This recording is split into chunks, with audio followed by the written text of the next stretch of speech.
तो good evening everyone, this is Rubina here and आज मैं आपको MSN जो हमारा सब्जेक्ट है उसके मैनेजमेंट के बारे में बताऊंगी क्योंकि वो एग्जाम में बहुत कॉमन है, बहुत आती है। सो मैनेजमेंट आपने कैसे अटेम्प्ट करनी है। सबसे पहले आपने एक फ्लो चार्ट बनाना है, मैनेजमेंट को हाईलाइट करके उसका एक फ्लो चार्ट बनाना है जिसको 3 में डिवाइड करना है, बिल्कुल ऐसे मैनेजमेंट का हेडिंग डाल के medical management, nursing management and surgical management.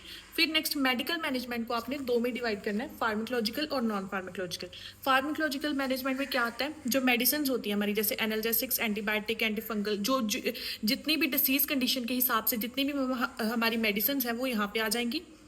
फिर आपने जैसे एनाल्जेसिक्स लिखा है, एंटीबायोटिक लिखा है, इसको आपने एरो डाल के नीचे को चाहे कर दीजिए चाहे इधर को कर दीजिए, आपने एरो डाल के आपने उसकी एग्जांपल्स देनी है। जैसे एंटीबायोटिक है, एमॉक्सिलिन, पेनिसिलिन, ऐसे आपने एग्जांपल्स एक एक या दो तो लिखनी ही लिखनी है। देन नॉन फार्माकोलॉजिकल मैनेजमेंट, नीचे हेडिंग डाल के नॉन फार्माकोलॉजिकल मैनेजमेंट। देन आपने लिखना है जो आप मतलब आपके कंट्रोल में है, जो चीज़ें आप कर सकते हैं सही, अपने से सही कर सकते हैं। जैसे एक्सरसाइज रोज करनी है, योगा रोज कीजिए, अच्छी डाइट लीजिए, पानी ज़्यादा पीजिए, ड्रिंक प्लेंटी ऑफ वाटर, ठीक है।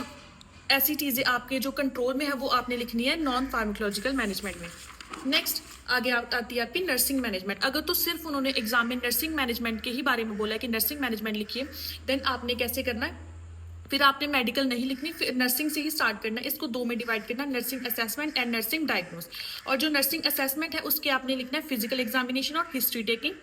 फिर आपने इसको यहाँ पे छोड़ देना, इसको एक्सप्लेन नहीं करना है आगे, सिर्फ इतना ही लिखना है कि यहाँ पे असेसमेंट में हम क्या करते हैं, उसकी फिजिकल एग्जामिनेशन और उसकी हिस्ट्री लेते हैं। फिर नेक्स्ट नर्सिंग डायग्नोज आ जाते हैं। ये डायग्नोज, नर्सिंग डायग्नोज को हाईलाइट करके डायग्नोज बनाना है। जैसे मैंने बनाया activity intolerance related to severe pain in the ear as evidence by patient facial expression और जेस्चर्स। डायग्नोज कैसे बनाना है, जैसे वो कुछ भी काम नहीं कर पा रहा है, डिसीज कंडीशन के हिसाब से बनाना है। एक्टिविटी इंटॉलरेंस, क्यों नहीं कर पा रहा है, related to severe pain in the ear, क्योंकि उसके कान में दर्द है।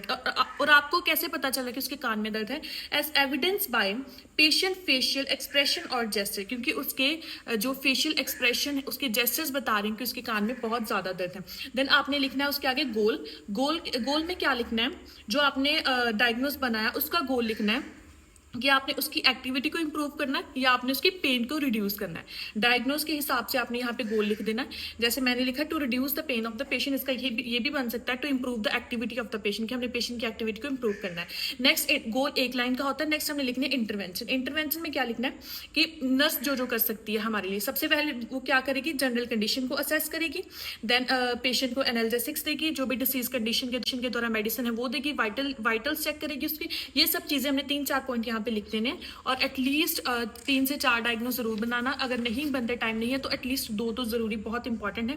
नेक्स्ट जो है वो आपने third one if needed surgical management लिखनी है, उसका भी आपने सेम ऐसे ही करना है। तो जैसे लास्ट पे आपका आता है सर्जिकल मैनेजमेंट। सर्जिकल मैनेजमेंट में हम क्या, जैसे हिस्टेक्टमी है, यूट्रस की कोई डिसीज है, सर्जिकल मैनेजमेंट हेडिंग डाल के उसको हाईलाइट करके देन नीचे लिखना है हिस्टेक्टमी, की हम इसमें यूट्रस को रिमूव करते हैं। जैसे कोई भी यूट्रस की डिसीज कंडीशन है उसमें हिस्टेक्टमी आ जाता है मोस्ट ऑफ कॉमन, तो आपने ये लिख देना। और कोई भी सर्जरी है तो आप नीचे हेडिंग डाल के उसको लिख देना थोड़ा सा, कि जैसे हिस्टेक्टमी एरो डाल के रिमूवल ऑफ यूट्रस।